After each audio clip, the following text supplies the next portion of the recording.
हरे कृष्णा। ओम नमः भगवते वासुदेवाय। पुरुषोत्तम भगवान की जय। प्रिय श्रोताओं, आज से आरंभ हो रहा है परम पावन दिव्य और कल्याणकारी पुरुषोत्तम मास का वह पुण्यमय मास जिसे स्वयं भगवान श्री हरि का स्वरूप माना गया है। शास्त्रों में कहा गया है यह मास सभी महीनों में श्रेष्ठ, उत्तम और मोक्ष प्रदान करने वाला है, क्योंकि इस महीने में किया गया जप, तप, दान, व्रत, कथा, श्रवण और भगवान का स्मरण अनंत गुना फल देने वाला माना गया है। और आज से आप पुरुषोत्तम मास महात्म्य की अद्भुत, चमत्कारी और पुण्यदायी कथा, जिनके श्रवण मात्र से मनुष्य के जीवन को पवित्र बना देता है और भगवान के चरणों में अटूट प्रेम उत्पन्न करता है, तो इस पावन कथा का शुभारंभ करते हैं और पुरुषोत्तम मास भगवान के श्री चरणों में अपने हृदय को समर्पित करते हैं। हे पुरुषोत्तम भगवान, हे प्रभु, हे लीलाधर, हे हम सभी भक्त, अपनी भक्तों पर आप अपनी कृपा दृष्टि बनाए रखें। हम सभी के जीवन में समृद्धि प्रदान करें, दुख, कष्ट और भय और बाधाओं को दूर करें। आपकी कृपा दृष्टि से हमारा जीवन मंगलमय बने। इस प्रकार अधिक मास, जिसे मलमास से पुरुषोत्तम मास भी कहते हैं, इस जेठ के महीने में लग रहा है। इस बार जेठ का महीना 2 महीने तक रहेगा और 17 मई दिन रविवार से शुरू होकर अधिक मास 15 जून दिन सोमवार को समाप्त होगा। 17 मई दिन रविवार को प्रतिप्रदा तिथि रात 9:41 पर समाप्त होगी और कृतिका नक्षत्र दोपहर 2:32 तक रहेगा। उसके बाद रोहिणी नक्षत्र आरंभ हो जाएगा। ब्रह्म मुहूर्त 4:12 से 5 तक रहेगा। सूर्योदय होगा सुबह 5:48 पर। प्रत्येक दिन पुरुषोत्तम मास के महत्व की कथाओं के अलावा पुरुषोत्तम मास से संबंधित और भी कथाएं आदि हम सुनेंगे। कथाओं को पूरा सुनकर अगर वीडियो अच्छा लगे तो ज़रूर लाइक करें। कलयुग के अंधकार में जब मनुष्य पाप, मोह और दुख से घिर गया, तब भगवान की कथाएं ही इस जीवन में प्रकाश बनकर आती हैं। उन्हीं दिव्य कथाओं में से एक है ब्रह्म नारद पुराण में वर्णित श्री पुरुषोत्तम मास महात्म्य में। केवल एक कथा ही नहीं, बल्कि श्री हरि की कृपा प्राप्त करने का दुर्लभ मार्ग भी है। नैमिषारण्य की पवित्र भूमि, जहाँ हजारों महान ऋषि मुनि यज्ञ और तपस्या में लीन थे, वहीं भगवान के दिव्य लीलाओं का अमृत बरसाने वाला, संसार के कल्याण हेतु एकत्रित मुनियों ने श्री सूत जी से ऐसी कथा सुनाने की प्रार्थना की जो मनुष्य को भव सागर से पार उतार दे, पापों का नाश करे और भगवान पुरुषोत्तम के चरणों में अटूट भक्ति प्रदान करे। और तभी तीर्थों का भ्रमण करते हुए, भगवान का नाम जप करते हुए वैष्णव तेज से प्रकाशित महान ज्ञानी सूर्यसीत जी वहाँ प्रकट हुए। उनके आगमन से पूरा नैमिषारण्य जैसे दिव्य प्रकाश से भर उठा। सभी ऋषियों ने आदरपूर्वक उनका स्वागत किया और भगवान की अद्भुत लीलाओं से युक्त पुरुषोत्तम मास की महिमा सुनाने का आग्रह किया। फिर भी सूत जी ने उस अद्भुत प्रसंग का वर्णन प्रारंभ किया जहाँ गंगा तट पर महाराज परीक्षित के सामने स्वयं परम ब्रह्म स्वरूप श्री सुखदेव जी प्रकट हुए थे। उनके दर्शन मात्र से ऋषि मुनि, देवता और समस्त सभा आनंद और भक्ति से डूब गई। और इस कथा को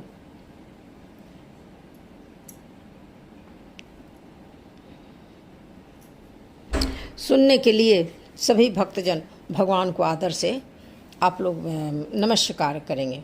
आर्यावर्त के शौर्य प्रांत में जीर्ण दुर्ग नामक अत्यंत प्राचीन ऐतिहासिक नगर है, जिसे आजकल जूनागढ़ कहते हैं। वहाँ प्रवर सिंह नरसिंह मेहता का जन्म लगभग संवत 1470 में इसी जूनागढ़ में एक प्रतिष्ठित नागर ब्राह्मण परिवार में हुआ।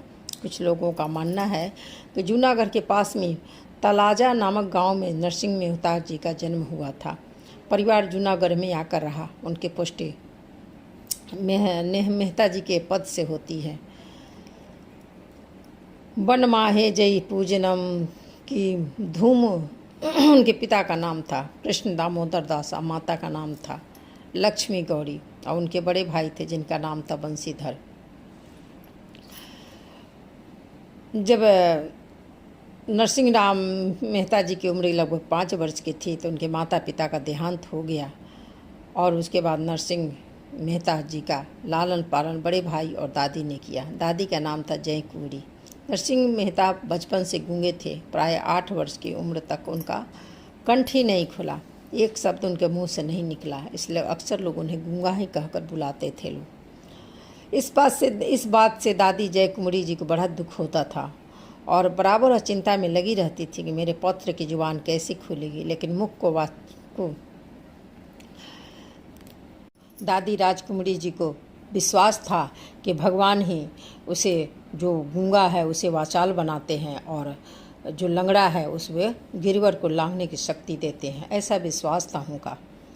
तो भगवान की कृपा प्राप्त होने पर मेरा पौत्र भी तत्काल वाणी प्राप्त करेगा। साथ ही उनको यह भी विश्वास था कि उन दयामय जगन्नाथ जी की कृपा साधारण मनुष्य को उनके प्रिय भक्तों द्वारा प्राप्त होती है, इसलिए वे हमेशा साधु महात्माओं के प्रति श्रद्धा और भक्ति का भाव रखती थी। जहाँ भी साधु महात्मा मिलते वह उनके दर्शन करते, यथाशक्ति श्रद्धापूर्वक जैसे बन पड़ता था सेवा भी करती। कहते हैं कि श्रद्धा उत्कट होने पर एक न एक दिन फलती जरूर है। आखिरकार जय कुंवरी की श्रद्धा भी पूरी होने का सुअवसर आया। फाल्गुन शुक्ल पंचमी का दिन था। ऋतुरा का सुखद साम्राज्य जगत भर में छा रहा था। मंद मंद बसंत वायु सारे जगत के प्राणियों में नव जीवन का संचार कर रहा था। नगर नारी नित्य ही सायकल हाटेश्वर महादेव जी के दर्शन के लिए एकत्र हुए। स्त्रियां मंदिर में एकत्र होकर मनोहर भजन और रास के तरह तरह के गीत गाए। नृत्य भी कि उस दिन भी अच्छी खासी भीड़ थी। जय कुंवरी जी भी अपने पौत्र के साथ लेकर हाटकेश्वर महादेव के दर्शन करने हो गई। दर्शन के लौटते समय उनकी दृष्टि एक महात्मा पर पड़ी जो मंदिर के कोने में बाघंबर पर पद्मासन लगाए और निरंतर नारायण नारायण शब्द का उनके मुख से प्रवाह चल रहा था। उनका चेहरा एक अपूर्व ज्योति से जगमगा रहा था। देखने पर ऐसा लगता था मानो कोई परम सिद्ध हो। उनकी तरफ आकृष्ट होकर जय कुंवरी जी अपने साथ की महिलाओं के संग उनके दर्शन के लिए गए। उन्हें दूर से ही बड़ी आदर और भक्ति के साथ महात्मा जी को प्रणाम किया और हाथ जोड़कर विनती की और बोली कि महात्मा प्रभु, यह मेरा पौत्र है। इसके माता पिता का देहांत हो चुका है। यह लगभग 8 वर्ष का हो चुका है, लेकिन अब तक कुछ भी बोल नहीं सकता। इसका नाम नरसिंह राम है, परंतु सब लोग इसे गूंगा ही कहकर बुलाते हैं। इस बात का मुझे बड़ा दुख है। महाराज जी कृपा करें और यह बालक की बानी खुल जाए।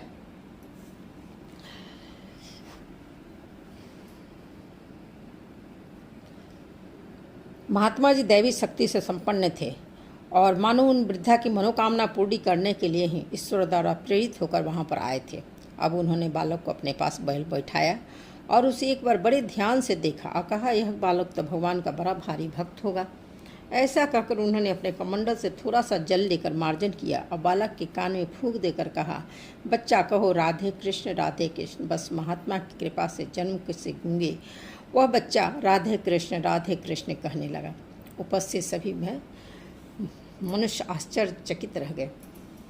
देखते देखते महात्मा जी के जय जयकार गूंज उठी। गूंगे पुत्र के मुख से भगवान का नाम सुनकर वृद्धा जय कुंवरी जी को कितनी प्रसन्नता हुई होगी, इसे भला कौन बता सकता है। उन्होंने महात्मा जी को बारंबार प्रणाम किया, फिर हाथ जोड़कर बड़ी दीनता के साथ प्रार्थना की, महाराज आपकी कृपा से मेरा पुत्र तो अब बोलने लगा। मेरा बड़ा पुत्र राज्य में थानेदार के पद पर है। आप कृपा कर घर में पधारने की कृपा करें और मुझे भी यथाशक्ति सेवा करने का सुअवसर प्रदान करें। आपकी चरण रस से मेरा घर पवित्र हो जाएगा। तब महात्मा जी ने बड़ी प्रसन्नता से उत्तर दिया, माता जी, मुझे कोई योग बल या तपोबल नहीं प्राप्त है। संसार में कुछ भी होता है वह केवल प्रभु की कृपा से ही होता है, तो उनकी आज्ञा से ही होता है और उन महामहिम परमात्मा की माया ही घटना जो कुछ है महामाया परमात्मा की कृपा से ही होता है। इसलिए मेरा उपकार भूलकर उन परमात्मा के प्रति अपनी कृतज्ञता प्रकट करो और उनका नाम स्मरण भजन पूजन करो। मैं इस तरह का आकारण या फिर किसी प्रतिष्ठा के लिए किसी भी गृहस्थ के घर में कभी नहीं जाता। तुम भी घर पर जाकर भगवान का भजन करो, तुम्हारा कल्याण होगा। अब तो मैं गिरनार पर जाता हूँ और तुम्हारी इच्छा अनुसार यह भी कह जाता हूँ कि अब थोड़े ही दिनों में एक कुलवती स्वरूपा कन्या से इसका विवाह भी हो जाएगा। जय कुंवरी जी महात्मा जी के सामने दोबारा आग्रह करने को उन्हें हिम्मत न हुआ। वह कैसे कहती कि दोबारा मेरे घर पधारिए। अब तो वह अपने पौत्र के साथ बड़े प्रसन्न मन से अपने घर आईं। उन्होंने अपने बड़े पौत्र बंशीधर से महात्मा जी का चमत्कार भी कह सुनाया। बंशीधर ने भी महात्मा जी के चरण दर्शन के लालसा से सिपाहियों की तरह खोज कराई, लेकिन उनका कहीं अता पता नहीं चला। तो ऐसा विश्वास है कि अपने भावी भक्त नरसिंह मेहता जी को इष्ट मंत्र देने तथा और आज आवाज़ देने के लिए सिद्ध पुरुष स्वयं भगवान श्री कृष्ण ही थे। तो एक बार बोलिए भक्त और भगवान की जय। रूपवती मानिक गौरी रूपवती सुलक्षणा कन्या थी, इसलिए मनचाही योग्य पुत्र वधु पाक कर उन्हें बड़ा संतोष हुआ। इधर बंशीधर ने अपने छोटे भाई नरसिंह राम के केवल पालन पोषण और फिर उनके विवाह की भी चिंता नहीं की, बल्कि उनकी शिक्षा की ओर ध्यान दिया। उन्होंने नरसिंह राम को एक संस्कृत पाठशाला में पढ़ने के लिए भेज दिया, लेकिन नरसिंह राम जी का मन तो पढ़ने लिखने में था ही नहीं। जब से उन्हें महात्मा जी द्वारा इष्ट मंत्र की प्राप्ति हुई, तब से उनका मन अधिक से अधिक भगवान की ओर आकृष्ट होने लगा। निरंतर राधे कृष्ण नाम का ही जप किया करते थे। सुबह शाम मंदिरों में जाते और पूजा करते, अर्चना करते, दर्शन करते, भजन कीर्तन सुनते। श्री शंकर भगवान जी भी उनका बड़ी भक्ति थी। मंदिर में जाते बड़े प्रेम से श्रद्धा के साथ उमा माहेश्वर की पूजा अर्चना करते और प्रेमानंद में विभोर होकर भोलेनाथ के गुणगान किया करते। अगर कहीं पुराने भागवत की कथा होती तो वहाँ जाकर बड़े ध्यान से भागवत सुनने लगते।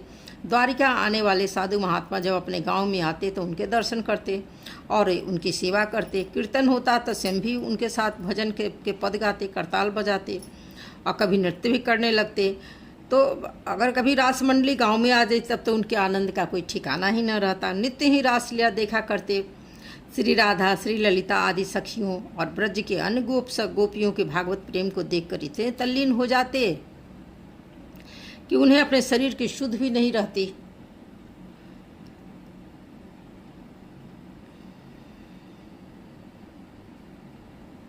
वे कृष्ण प्रेम में इतना आनंद का अनुभव करते कि नाचते नाचते बेहोश हो जाते और उसी धुन में खाना पीना भी छोड़ देते और कई दिनों तक अपने घर पर जाते भी नहीं थे। इसके लिए उन्हें भाई भौजाई की डांट भी सुननी पड़ती, ताड़ना भी सहनी पड़ती, समाज से निंदा भी होती, परंतु वह अपनी इन्हीं सब सेवाओं को करते रहते। भक्त नरसिंह राम जी ने पढ़ना लिखना, खाना पीना, सोना, खेलना कूदना, सुख दुख, निंदा और स्तुति सब कुछ भागवत प्रेम के ऊपर बांट दिया। बंशीधर ने उन्हें अपने मनोकुल ठीक मार्ग पर लाने के लिए कोई प्रयास में कमी नहीं रखा, कोई बात उठा नहीं रखी। भौजाई ने भरपूर कोसने और कष्ट पहुंचाने अपनी ओर से कोई कसर नहीं रही। परंतु कहा जाता है कि काली कामरी चढ़त न दूजो रंग, यानी कि काले कंबल पर कोई दूसरा रंग नहीं चढ़ता है। नरसिंह मेहता जी का जो था ना, वो पक्का रंग जो भगवत प्रेम का जो लग चुका था, उस बाद दूसरा रंग चढ़ा ही नहीं। धीरे धीरे आयु उनकी 15 वर्ष हो गई। भाई ने देखा अब इसका पढ़ना लिखना बहुत कठिन है, तो उनको क्या किए कि उनको घोड़ों की देखभाल परिचर्या में घास काटने का काम सौंप दिया गया। परंतु इस काम में भी नरसिंह राम को कोई कष्ट न हुआ। बड़ी प्रसन्नता के भागवत नाम स्मरण करते और अपने सामर्थ्य के अनुसार सारा काम करने लगे। 16 वर्ष की अवस्था होते होते नरसिंह राम की पत्नी मानिक गौरी के गर्भ से एक पुत्री का भी जन्म हो गया। फिर 2 वर्ष बाद मानिक गौरी का पुत्र रत्न भी प्राप्त हुआ। पुत्री का नाम कुंवरबाई उन्होंने रखा, पुत्र का नाम श्यामल दास रखा। इस तरह नरसिंह राम जी की 2 संतान पिता होने का सौभाग्य भी प्राप्त हो गया। परंतु यह सौभाग्य गौरी की आंखों का कांटा बन गया। वह तो पहले ही देवर दौरानी को देकर सदा जला करती और उनके परिवार की वृद्धि असह्य हो उठी।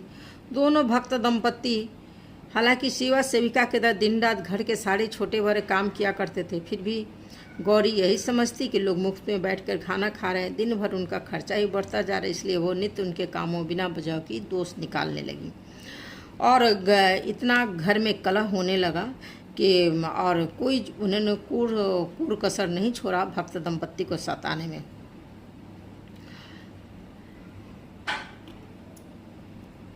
और अंत में वृद्धा जय कुंवरी जी ये सब सारे कांड को देखती रहती और कुछ भी 94 साल की वृद्धा हो गई थी, वे कुछ कर नहीं पा रही थी। उनकी अंतिम अभिलाषा थी कि नरसिंह राम जी की पुत्री का विवाह मेरे सामने हो जाए तो मैं इस शांतिपूर्ण इस संसार से विदा हो जाती और बच्ची का कोई ठिकाना लग जाता। उन्होंने एक दिन बंसीधर को अपने पास बुलाया और अपनी इच्छा प्रकट की। बंसीधर ने वृद्धा दादी की आज्ञा को टालना उचित नहीं समझा। उन्होंने कुलीन और योग्य वर की खोज करने के लिए कुल पुरोहित को भेजा। कुल पुरोहित जी घूमते घूमते कठियरवाड़ा के ऊना नामक गांव में आए। वहां उन्होंने श्रीमंत नागर जी श्री रंगधर मेहता के पुत्र बसंत राय के साथ कुंवरबाई का विवाह निश्चित कर दिया। निश्चित तिथि में बड़े धूमधाम के साथ कुंवरबाई की शादी हो गई। इस तरह वृद्धा जय कुंवरी जी की अभिलाषा पूरी हुई और उसके लगभग 3 मास बाद वह शांतिपूर्ण संसार से सदा के लिए विदा हो गई।